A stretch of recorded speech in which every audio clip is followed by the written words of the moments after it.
I've been a fan of One Piece for a really long time. I've been caught up with the series for like 4 or 5 years now. It's literally my favorite thing in the world. For One Piece having such a huge impact on my life, I realized I never really talk about it on this channel. So today I kind of wanted to change that. I figured today we would start off with something very simple. There's currently 10 Straw Hats on Luffy's crew. Which one of them is my favorite? Hello everybody and welcome to my presentation. On top of talking about which one's my favorite, I'm also going to go over their best moment and what I'd personally change about each one of them. In the number 10 position, we have Frankie. Now don't get me wrong, I think Frankie is pretty super. Frankie is a really fun character and I really like how he vibes with the rest of the crew, but I've just never thought he was really all that. Frankie's best moment in the story is obviously the battle between gentlemen. Being a gentleman myself, I have so much respect for this battle. I kind of wish Oda wrote in more of this kind of stuff for Frankie's character. Oda is an incredibly strong storyteller, but he's really bad at writing his fights. But this one is pretty memorable. And if I could, the one thing I would change about Frankie is this god-awful post-time skip design. The moment I saw this, when I was reading through the story of One Piece, I wanted to throw up. And the fact that he could change his haircut on command, I don't like it. It freaks me out. In the number 9 position. Oh my god, he's just so adorable. Tony Chopper is a character that has slowly been going further and further down this list as time has gone on. Chopper, for the past couple of arcs, has practically had nothing to do. Unless Oda purposely injures one of the Straw Hats or somebody in the story, there's no point to have this little guy around, which is so sad because I really like this little guy. My favorite era of Chopper was in his initial introduction and a lot of what happened in the pre-time skip era, where Chopper didn't really have this cute design. Instead, he had that monster design. Chopper was this unlovable freak that people got scared of and ran away from. But Chopper over the years has kind of adopted the mascot role of One Piece. His design has started to become a lot more smaller, cuter, something that audiences could vibe with a bit more. And I don't really like it. I like when Chopper used to be that monster. Speaking of, Chopper's best moments were when he activated his monster point pre-time skip. This stuff was genuinely scary. It felt like the Straw Hats had a bomb on their crew. The thing that I would change is the fact that I wish he still couldn't control it. Obviously though, this is a natural progression of the character, so it does make sense why this is in the story. If there was something else I could change about him, maybe make his transformations just a bit more interesting. Chopper genuinely has potential to be one of the coolest fighters on the One Piece crew, and Oda doesn't really do anything with him. In the number 8 position, Nami. So I really like Nami, but this is another one of those characters that has slowly been dropping down the list as time has progressed. Nami in the early days of the One Piece story was a really fun addition to the crew. She added a really great dynamic, and she was just a very clever character, which I really appreciated because I feel like none of the characters in early day One Piece were that clever. Nowadays though, even though she is actively present in the story, I feel like she just doesn't carry the same energy that she once had. For her best moment, I'm putting this scene from Wano. It's not a mind-blowing scene, and you could argue that the Arlong Park scene is a lot better, but I just think this is a very special and sweet moment for Nami's character, and it genuinely made me smile when I first read this panel. This is what I would change about her. It's getting a bit too much at this point, man. In the number 7 position, we have Brooke is just a really solid addition to the One Piece crew. He has very weird and unique character design. His jokes have always made my funny bone tickle. He isn't a big player in the One Piece Straw Hats, but man, when he needs to step up, he steps up. When he 1v1 Big Mom and called her a young lady, oh my god! Brooke solidified himself as just such a cool character in the story. The only thing I would change about him is I wish his abilities were a little bit more music-based.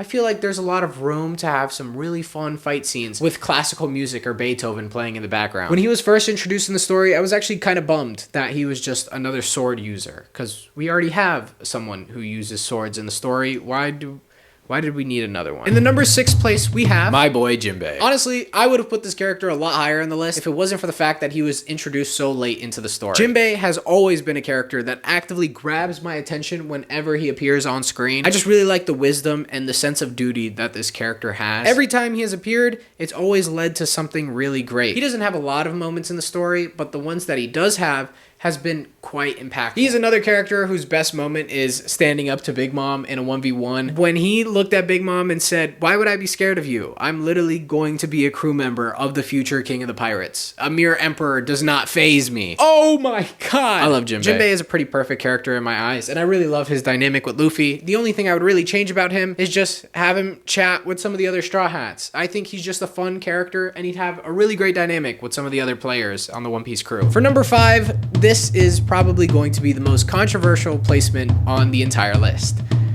Are you ready? We got Zoro. Zoro is a character I've never really cared for. I do really appreciate a lot about this character. His loyalty and dedication to Luffy being two of my favorite aspects about him. Those little moments where he gave Luffy strength and reassurance when Luffy genuinely just didn't know what to do is something really special and something that honestly just meant a lot to me. But this character, my main issue with him is the fact that he's cool. Like, really cool. To the point where his whole character just kind of feels like it's just supposed to be someone who's cool. And that's it. His best moment is obviously the nothing happens scene. And if I had the chance, the thing I would change about Zoro is give him some kind of backstory that's actually compelling. Give him more of a reason for why he's chasing after his goal besides wanting to be the strongest. I get it. You want to be the strongest, and hey, that's really cool, and you're a hardworking guy, and it's really satisfying whenever you win your battles. But I just wish there was a little bit more depth to your character. Now we got number 4, my girl Nico Robin. I'm just gonna start off by saying this girl has the best backstory in One Piece. You can argue with me all you want in the comments down below. I'm actually interested. What do you think is the best backstory in One Piece? Because I'm telling you right now, Nico Robin's, that one's pretty hard to top. The first time I read this, I cried. Which was crazy. Nico Robin was such a weird character that got introduced into the story, and I don't know why, but somehow I just fell in love with this girl. I really like her personality. I like her dry sense of humor. I like her dynamic with the rest of the One Piece crew. Obviously, her best moment in the story is Enies Lobby. I still get chills every time I see the I Want to Live panel. I have a really weird take for what I would change about her. I think her as a character is really cool. I think her usage in the story is a little awkward. Similar to how she was in Skypiea. Whenever the Straw Hats enter an island, I kind of wish she would just go on her own and searched for the poneglyphs instead of people just showing her where they were at the end of the arc. I think it would make her storylines in arcs just a lot more interesting. Number 3, Usopp. This is the everyman character, the self-insert character, the one we're supposed to be if we were in the One Piece story. This guy is a wuss, and don't lie to me, you would be exactly like him if you somehow ended up in the One Piece story. I have a lot of respect for Usopp. He is a struggler that just does not give up, and his dream of wanting to become the world's bravest hero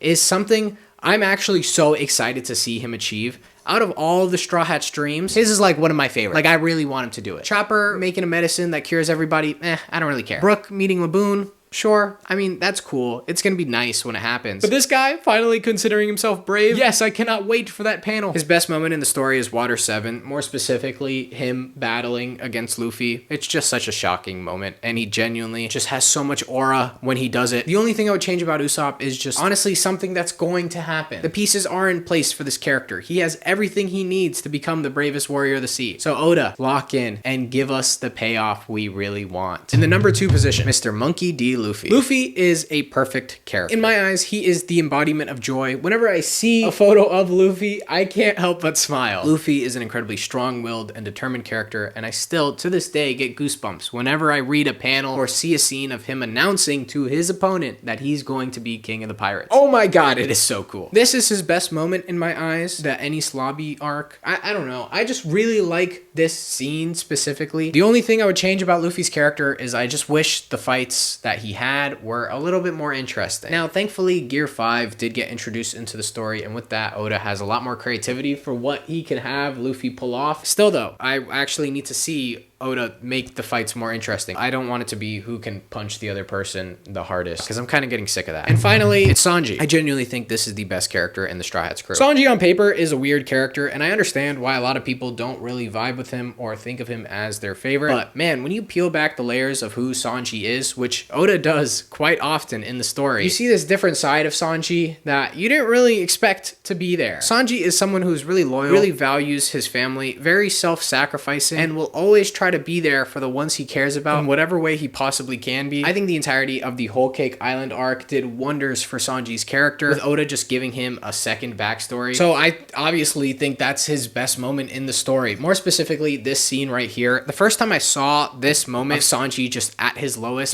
my heart sank, dude. I couldn't even flip the page. I was just so sad. He did so much for his crewmates. He did so much for the ones he cares about. He took on so much pain. And what did he have as a result? Nothing. He couldn't even light a cigarette. This dude was so broken, and I just felt so bad for him. I love this dude. Sanji is just such an awesome character in my eyes, and the only thing I would change about him... What the hell is this, dude?